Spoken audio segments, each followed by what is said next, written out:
It's a nice place.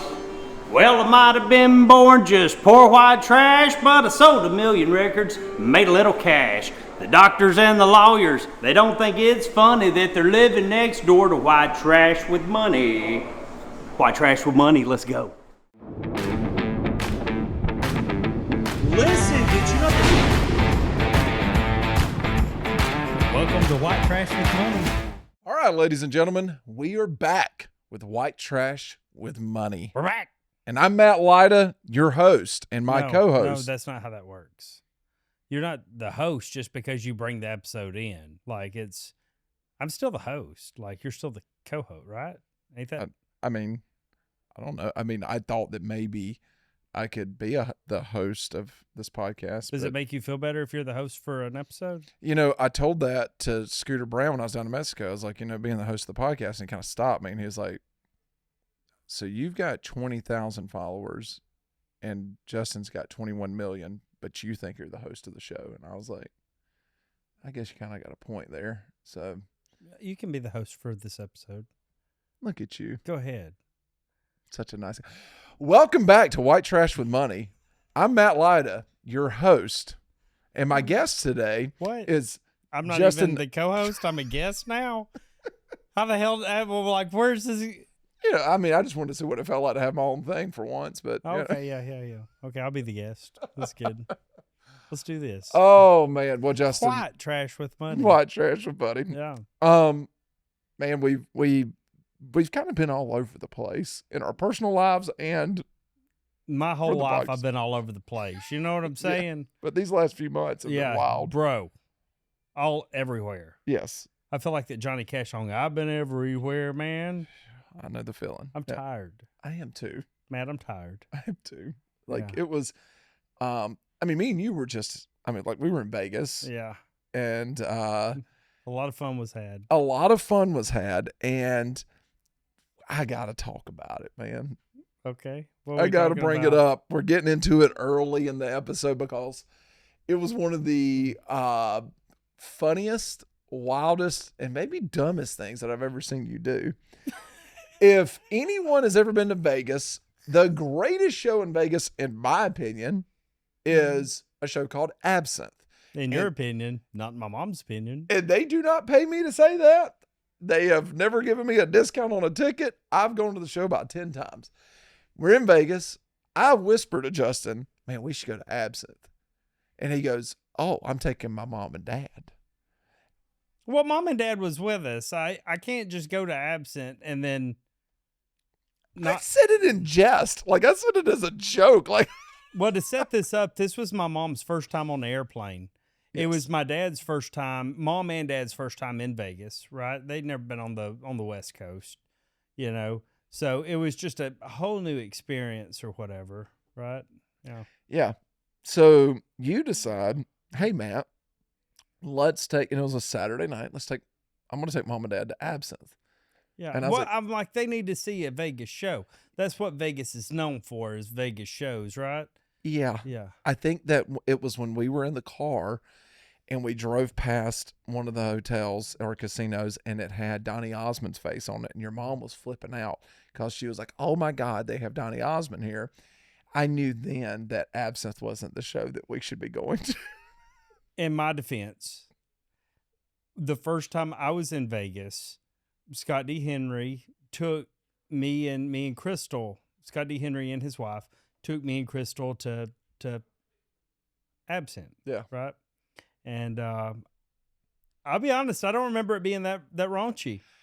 Yeah, well, you don't have a good memory. Because I will from now on remember that because it's like watching like an R-rated movie with your mom and parents in the room when you're like 12 and you're like, I didn't remember this being that bad. Yeah. May not. Yeah. And so the conversation on the way over there, I call Crystal, we're talking, and she's like, well, what are y'all doing? I'm just catching up for the day. What are y'all doing? I said, well, I'm taking, we're all going to see the show. And you don't have her on speaker. No, but you can hear her. Yes, your mother She said, oh my God.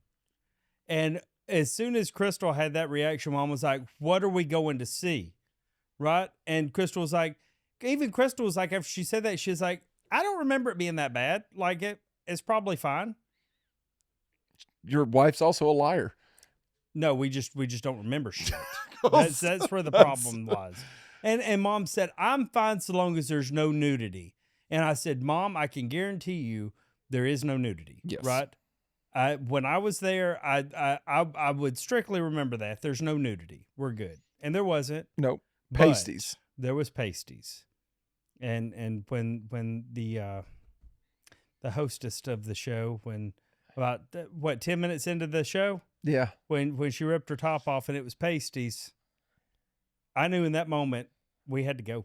Yep. We had to go. And what was funny was we get there, you bought tickets. Last minute we bought tickets, right? Mm-hmm. So I'm assuming you just bought 5 tickets that were together. And there's not a bad seat in the house. There's not. No. So I paid $250 per. yeah. So we go and sit in these seats.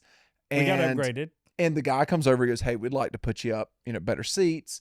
So we were like third row, something But like we'd that. like to put you in better seats, and we'd love for you to hang around after the show and take some pictures with the cast. Yes. After I said, absolutely, would love that. Yeah, you know? because it's a cool experience and kind of Yeah. maybe see a little bit behind the scenes too, which is kind of because it is a really cool show. Yeah.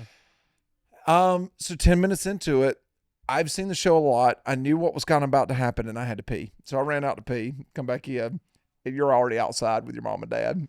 Yeah. Yeah. Now, what you don't know is, I think your mother had to go use the restroom, and you were like, "I'm going to go wait for her." No, that's not how that went down. No. 'Cause At you the very wasn't there. beginning before the show even started. Oh. And you were like, I'm going to go make sure mom's okay and everything. I'm sitting there with your dad, who he and I hit it off that whole weekend. And I just looked at him, and he's like, I could pretty much sit through just about anything. And I go, well, I can tell you right now, I wouldn't have brought my mom and dad to the show. That's what I said to your dad. And I go, and he said, well, I can tell you right now, Justin ain't going to hear the end of it if it's bad. Yeah. Well, in my defense, look, I didn't realize. I didn't remember. I didn't do it on purpose. Hell, I wouldn't have done that on purpose. I was uncomfortable. With your parents. I wouldn't have been uncomfortable had I been my parent, I was uncomfortable, and I had only known your parents for 24 hours. I wished I would have had like a camera on us, because Mom's reaction to that moment was when you say somebody clutched their pearls, brother. She didn't have pearls, but she had a purse, and I looked at her, and she was white knuckling that purse while watching that first act. Well, and I had already made the mistake of disclosing how much the tickets were, right? So Yeah. Mom and Dad were like, we're not wasting that money. We're so I looked at Mom and I said, we can go. I was trying to do the good Christian cleanup thing. Hey, we can go. And she was like, no, we're fine. And I was like, and I sat there for about 30 more seconds, and I said, Mom, we gotta go. And she was like, we're fine. We're, if it gets worse than this, we'll leave. And I sat there for about 10 more seconds, and I looked at Mom and I said, I'm walking outside. At this point, I'm not staying. Like, I'm uncomfortable. I was like, whenever you're done, I'll be out there waiting, but I'm not coming back when I walk out. Right. So I get up and walk out. I didn't even ask for, I didn't wait for her to acknowledge or anything. I'll be out there waiting. I walked out, and about, I'm telling you, 3-4 seconds later after I walked out the door, Mom and Dad were out there, and I said, let's go walk around the mall there in Caesars, and let me go show you Fremont, and so, totally redeem myself. But yeah, it was an experience. It definitely was. Yeah. I was nervous for you in that moment. I guess that's why they call it Sin City, huh? Yeah. It was a phenomenal show. I love Absinthe, and everyone should go see it. But if you're not go with your into mom. the language and maybe some raunchy stuff, just don't take your mom. That's the moral of the story. Some chase comfort. Others chase greatness. For those who run toward the danger, for those whose mission isn't a shift, it's a calling. Clean energy, zero sugar, 200 milligrams of fuel built for those who never quit. Waze Energy isn't for those who dream of making a difference. It's for those who dare to make it. Andy and I looked like like I don't know. We were on a date. It was just me and him sitting there, third row, and all I was thinking was the guy was going to point us out and start making fun of us because when y'all got up, you know what Andy didn't do? He didn't move over one seat. He sat right beside me, brother, the whole time. Didn't move over once. Well, first I thought they were Then he gonna looks come at me and back. he goes, "Is Justin not coming back?" I'm like, "Bro, we're halfway through this thing. It's been an hour. He ain't coming back." Do you want me to tell you something funny that happened afterwards? You left for the airport. Yeah. Andy gets an Uber and meets us down on Fremont. So we go to White Castle. My mom and dad had never ate at White Castle. So I'm like, let's just eat at White Castle, right? So we're sitting there at White Castle, and the line was just stupid, ridiculous. We had already ordered. Andy shows up. Andy's sitting up there by my mom. Me and dad are up there waiting on the order to come up. And found out about this later is that Andy told my mom, mom was like, yeah, we just had to leave. It was a bit too much. And Andy was like, no, that's a good show. I enjoyed it. He's like, I would have took my mom, and then so mom's telling me this, and I think it's funny because I'm like, is Andy trolling my mom right now? So mom said, Andy's parents are your age. That's why he would take his parents. And I was like, you call me old? Well, what are we doing? Who's trolling who here, But yeah. Also, your mother was very concerned about me. She was. You got some, the Godfather brought you some gummies. Yes, he did. And you took a gummy right in front of my mom, which I knew that was going to cause Well, first of all, I turned away from your mom and I was with you. And I was like, do you want a gummy? I ate the gummy, put the packet back in my pocket. What do? You go, hey, Mom, look what Matt's doing. Like a daggum brother, just calling out his sibling for doing something wrong. She looked at my dad and said, is he taking drugs? And I said, Mom, it's not really how I would classify that. It's, yeah. It's not like he's up here smoking crack or anything. Eric, she was so concerned. She literally was like thinking that I was eating bath salts and I was about to start jumping. She thought I was going to jump out of it. She goes, how are you going to get on the airplane? I was like, I fly like 3 times a week. I was like, I think I can do muscle memory at this point. Well, in her experience, that was her first time flying. Yeah. So she has boarded 2 airplanes. If she was zooted out of her mind, she would not have a clue how to get past TSA. You know what I'm saying? So that's where she's at in her mind. Yeah. And my mom has legitimately never done any Nothing, kind yeah. of, yeah. It's like my mom. Yeah. I don't think she's ever even smoked a cigarette. Yeah. So yeah, that it's funny. Her first experience to Vegas, we go to a show, the show. Mom and Dad hung out with the Godfather. Which also, I look back and your mom and dad, who are the 2 whitest people that's ever walked the face of the earth, are sitting at a table with a guy who played a pimp on TV. One of the most notorious pimps of our generation, right? Have you heard about our Fly Stay Ride program? Yeah, if you want to pick up a bike, new or used, they'll fly you out, put you in a hotel, and you just ride it home. Well, now you have. What am I doing? Ho train. And then, so I said, Mom, you can just tell everybody that you hung out with, went to a porn show, hung out with pimps and drug addicts, on your first trip to Vegas. No, Lord have mercy. Lord. That trip, and you got to meet the Godfather for the first time. How great of a guy is he? Phenomenal guy. Not what I expected at all. When that man showed up with a cowboy hat, I was like, Yeah. okay. Yeah. All right. And he had his Mopar Mania Yeah. t-shirt on. Is like, okay. Such a good dude. I mean, on and off camera. Great guy. Yes. Great guy. Yes. And he's always been that way. We got to experience the start line at the NHRA. Yep. Yeah, and, together. This just goes, to show you that I don't get credit for anything. NHRA is live, mic in hand, camera comes over.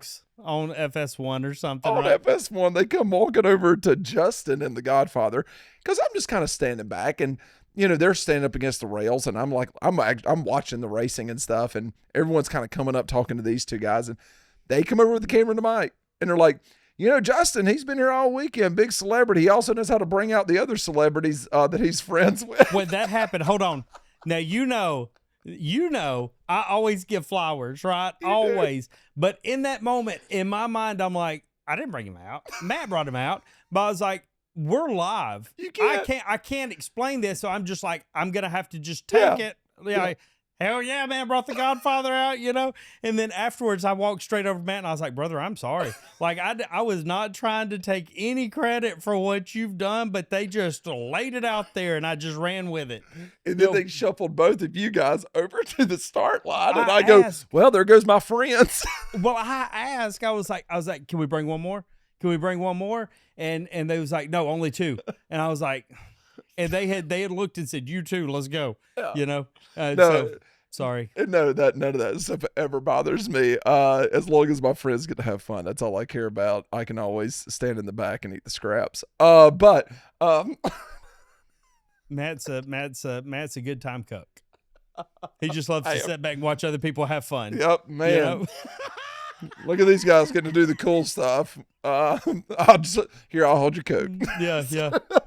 Let me hold your hair while you have fun. Yeah. But no, man, that trip was. There's some sneaky, funny, fun moments in that. Hilarious. Trip. And I'm sure you're going to see it because Andy was running camera the whole time. Andy, did you get some good moments out of that? Oh yeah, there was a lot of good moments. Some wild stuff. Yeah.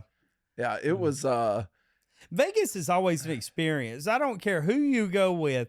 There is always Vegas is fun. Yeah. There's always something to do. Always. Yeah. And I didn't expect one of my best friends to actually be there at the same time we were there. So I went and had dinner with him. And so you don't ever know who you're going to run into. I think you ran into a couple of people that were semi-famous or whatever while you were there too, and took some pictures from what I could see. But Vegas is definitely a different experience. Who? I saw some like UFC fighter or something like that was like in the lobby of. Oh yeah. We was at the Bellagio. Yeah, he came up. He had a fight the next day because he was doing UFC fight night, and he came up and we were mutuals. Yeah. We took a picture together. Yeah. I saw that. I was like, who's that guy? UFC great guy. Fighter. So humble. Yeah. Amazing. Yeah.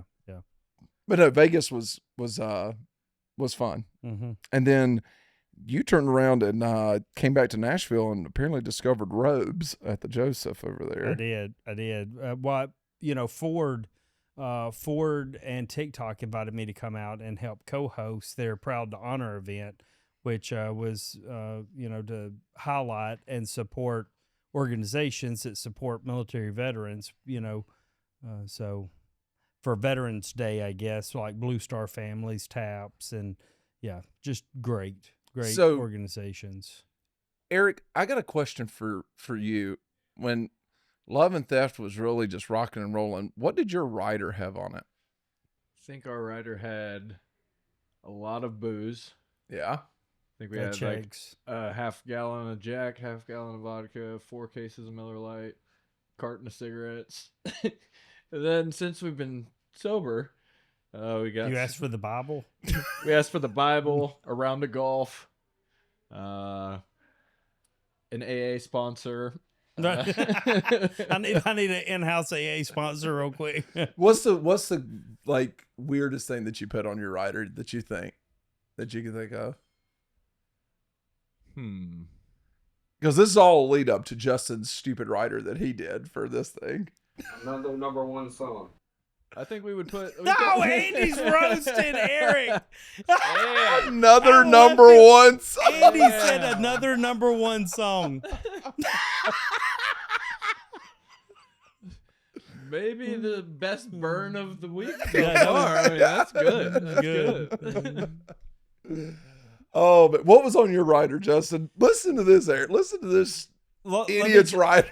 Before I tell you what was on my rider, let me set it up because they wanted me to help promote the event, right? And I said the best way to promote this event without me, coming off as too salesy in the video is when they asked me for, my rider, I was like, let's just do crazy items and see what happens. That way I can promote it twice leading up to it. And I didn't mind promoting it because it's, it's for veterans. Yeah, It it's goes a to good help cause. veterans. Right. So I requested cold KFC chicken, refrigerated, not room temperature, moon pies, Louisiana hot sauce for the chicken, Meemaw's fudge, handmade fudge by Meemaw, homemade fudge by Meemaw, unlabeled to add mystery. They didn't come through with that one, did they? They actually did. I'll did? give you an update on that. Okay. Yeah, they did. I was really upset for you when I saw that. Well, they did give me fudge, but it wasn't by somebody's Meemaw. They left a card that said not made by Meemaw, but Meemaw approved. Right. A bouquet So of she rubbed her dentures on it? yes. One can only hope. Milo sweet tea, a half-drunk bottle of Fireball, and plastic forks taped together like a bouquet, and duct tape because you never know. I was told when I got there, when I walked into the my dressing room, they showed me everything, and I was like, oh, this is awesome. And after I got through recording the video, my first initially seeing everything, they said, hey, the duct tape, do not stick it anywhere. Don't put it on the floor or anything. The venue's already told us that if that gets put on the floor or anything else, they're finding TikTok. And I was like, TikTok got money. So I won't confirm nor deny whether I laid any down or not. We'll see. I love how you asked for a half-drank bottle of Fireball. It better not be poured out. Somebody needs to drink half this bottle before. Because I'm a man of the people.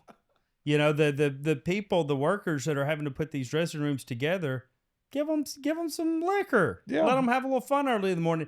And if they don't drink it, they can't get in trouble because that's what was requested, right? Yeah. And if they don't drink it, Then they're in trouble for not satisfying the talent. exactly. Yeah. So Without naming names, Eric, do you know of any artists that have ridiculous writers that are just stupid stuff, like they only want green M&Ms or something like that?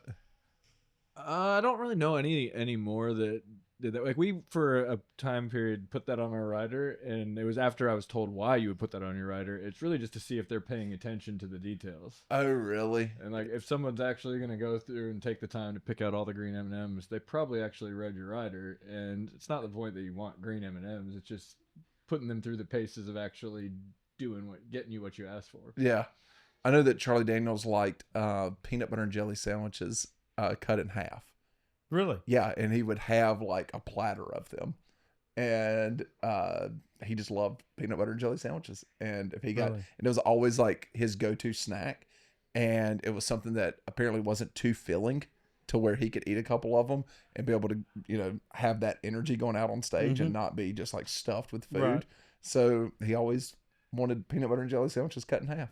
You know what? Funny enough, while we're sitting here talking about food, I told Carissa, our manager or whatever, that I didn't want anything for lunch because I wasn't hungry at the time, and so Big mistake, But right? now I am, So if she's paying attention during this episode, I would like some chicken fingers or a burger. Just Yeah. throwing that out there. The buffalo chicken wrap here at the Duck Blind's pretty It good is too. good. It is good. Yeah. Yeah. It's a little spicy, so and I like really, really whatever, because it's starting to hit me that I might be a little bit hungry. But moving that. You on. get a full day ahead of you too. Yeah, so we you do. gotta- We do. Yeah.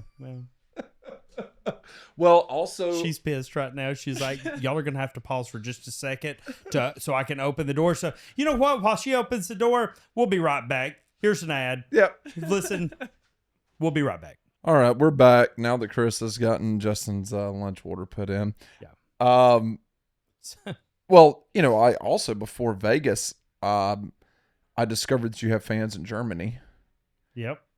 Yeah. Randomly. Randomly. Yeah. It's weird. I'm on a rooftop at a hotel, and Munich, right? yeah, in Munich, and a guy, I'm sitting there talking to him, and we're looking Did at you Instagram. know that Munich is German for the mule? No. Are you Yeah. sure? No, I just made that up. Okay. And he was like, Sounded good though. he looks at my Instagram and he sees you, and he's like, you know this guy? He's hilarious. I mean, and then I was like, well, let's FaceTime him. Why not? I don't know what time it is in America now. You were actually at work. It's the middle of the night over there. Yeah, we were actually right in the middle of Bike Fest Yeah. at the Harley-Davidson dealership, Emerald Coast Harley-Davidson. Make sure you hit us up. Fly, stay, ride. Even if you don't live there, we'll sell you a bike, fly you in, put you in a hotel room, and you can ride away. So shameless plug there. So come see us. Yeah, so we were locked into Bike Fest, and yeah, I seen you FaceTime, and you never FaceTime. No, so ever. usually when somebody FaceTimes that never FaceTimes, I'm like, this is either going to be a really cool experience for me, or it's going to be a really cool experience for somebody else. Yeah. So I always try to answer. Yeah. You know? Yeah. And it's, and I just thought in that moment, because I get a lot of people that are just like, oh man, I love Justin and stuff. Almost every day if I'm out and about and stuff. And then, but when you're in Munich, Germany, on the other side of the world, it's like, all right. You know what's still wild to me is I have a huge following in Northern Ireland. Northern Ireland? Northern Ireland. Yeah. Why do you think that is? I don't know. They just get your humor? I guess. Yeah. Yeah, I don't know. It was just kind of wild to me that a bunch of dudes in Germany were like, oh my God, we know that guy. Like, you know what's funny. weird to me is that Facebook's rolling out this new thing is where my videos now are automatically translated.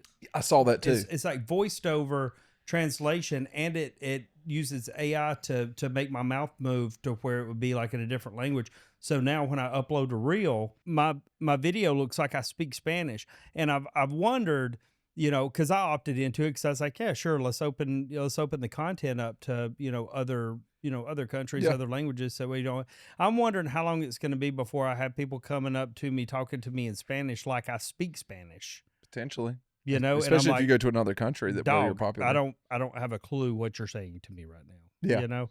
Yeah. Do you know who Deer Meat for Dinner is? Rob Arrington? No, sir. He's got a really big YouTube. It's hunting, fishing, things like that. Mm-hmm. Great story. Good Christian man that was literally down to his last couple $100. So he's hunting, fishing, loving every day. Every single day. And he essentially just filmed himself on a phone hunting, and then he field dressed the deer, processed the deer, fed his family with the deer, and that's Deer Meat for Dinner is kind of came from that. And he kind of blew up and was able to, financially take care of his family. He started doing that, though, a couple of years ago. He was getting his videos translated, like he had somebody translating them for him. And it was where it looked like he was speaking Spanish because he was so huge in South America and Central America. Yeah. And he's been doing it for years. And he goes, I literally have my own. He has a Spanish channel and That's like wild. a Portuguese channel. Yeah.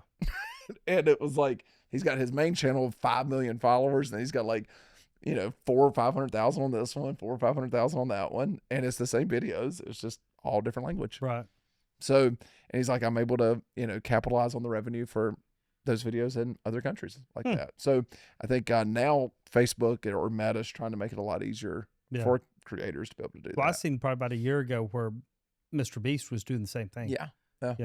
So it's, I think now they're just kind of making it easier for you guys to be able to push that content out to other, and I think they see that there's, do you think there's bigger creators in America than anywhere else? Yeah.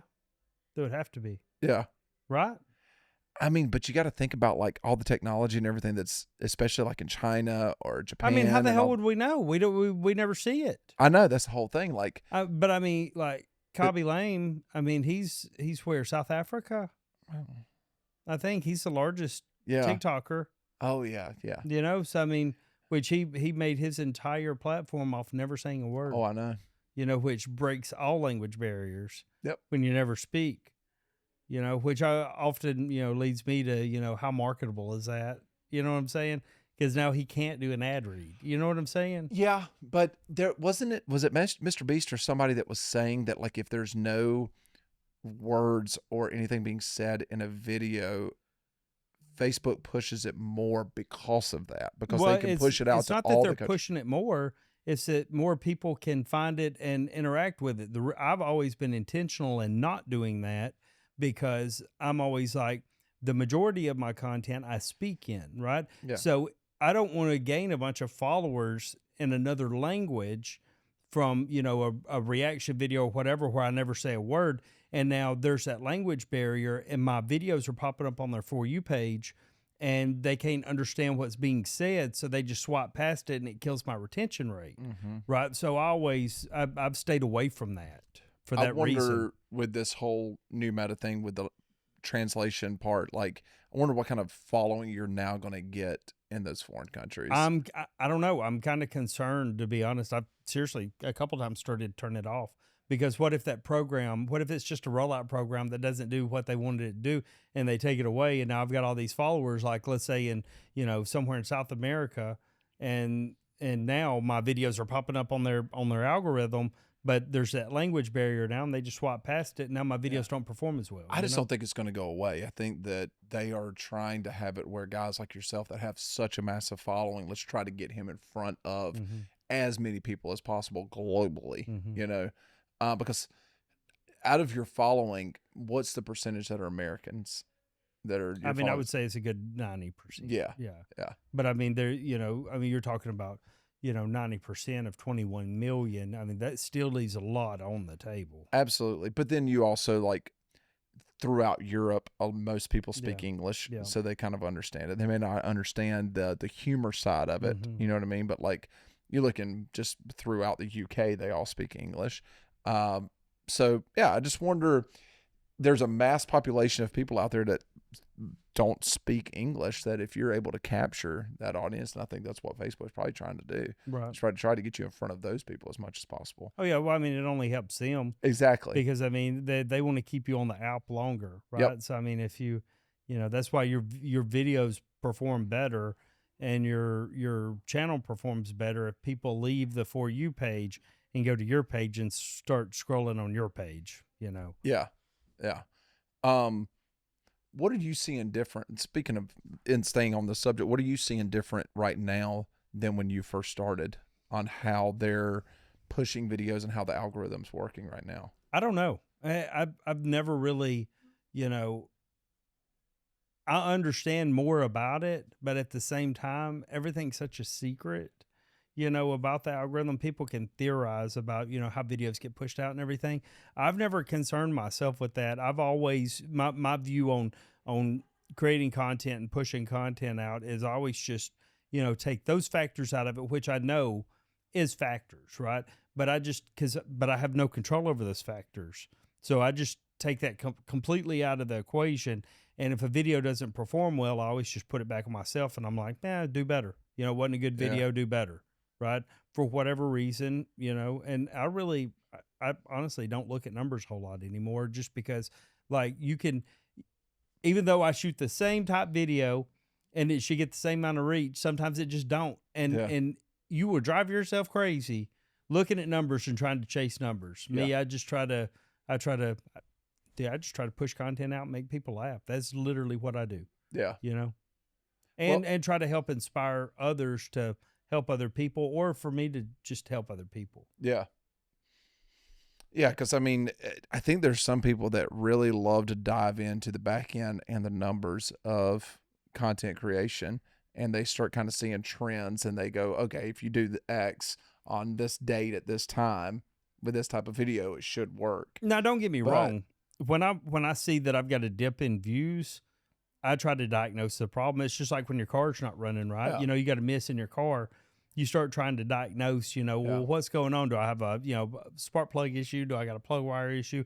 It's the same thing, like, well, what's changed? Like, what's going on here? Is it the hooks? Is it the background of me, coming in and everything, and you start trying to make little bitty tweaks until you get it back on track, and you're like, okay, we'll ride that for a little while, Do your videos do better when you're in your pool house versus like the hotel rooms or anything like that? Videos always do better when you're at home. Really?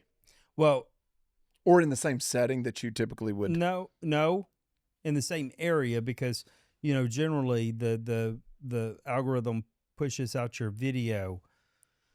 When I upload a video, it'll automatically push to my followers, right, in the area that I'm in, right, and if they like it, then it'll push out to people in that area that are not followers. So are they essentially geofencing and saying, okay, the followers that are within 50 miles, we're going to push out first? They would have to. Really?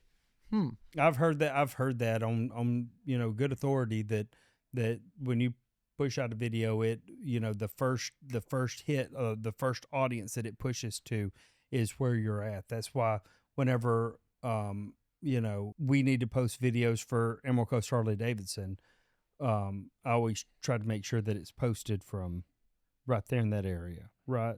And a lot of people, they hire agencies and stuff to, post their content. And, if it's a worldwide organization or company, it really doesn't matter, right, where it's posted at. But, if you have a one store, may not want to hire a company that posts your videos, hundreds of miles away. Huh. I didn't realize that the area is that big of a deal. Whenever I'm on the road, my videos never perform as good. I wonder if that, like people that do travel content, I wonder if the same thing applies to them. I don't know. So it's a good question. Yeah. I'm always interested with the Or did business. they use a VPN? Yeah. I've honestly thought about making my own VPN at my house. That way I can always tap into my local network and upload videos like I'm at home when I'm on the road. It'd be worth doing just to see A/B testing of if it actually performs better by doing that. But I've noticed that from when I first started uploading content, that videos always perform better when I'm home than when I'm on the road. And I could be sitting in the same truck. Because when I first started out, I posted videos in the truck. Yeah. I'd be sitting in the same truck, and you don't know what background's behind me, Videos always perform better when I was here in my hometown than when I'm on the road. Huh. That's that's new news to me. I didn't know that was a big thing. Yeah. Well, now you know. I'm interested in seeing you in Spanish, though. We'll send it to Scooter so he can show it to all of his friends down there in Cozumel. He's got a house down there. You've been to Cozumel. I went. You I went. visited him. Dude, it was How amazing. is it? Dude, he's got like this freaking mansion on the water down there almost. Like, it's really cool. It's a house that some Canadians own that he's renting. And it's like 5 bedrooms. His wife has done like a walkthrough video of it. It's like 5 bedrooms, 3 baths, and it's 50 yards from the ocean. His front yard has a pool in it. Okay? You've got a pool. Yeah. How deep is your pool? I think it's like 10 feet. Okay. What's the other end? I think it's like 4. His is 9 feet all around. All around. The whole pool is 9 feet deep. Who built it? Like people that were starting like a water polo? They were like a scuba diving like instructor, I guess. Yeah. I was like, Is it really? The entire pool's 9 feet deep. And it has stairs that is like 3 stairs down. And the last step, you fall into 9 feet, baby. Really? The whole pool is 9 feet deep. Whole pool.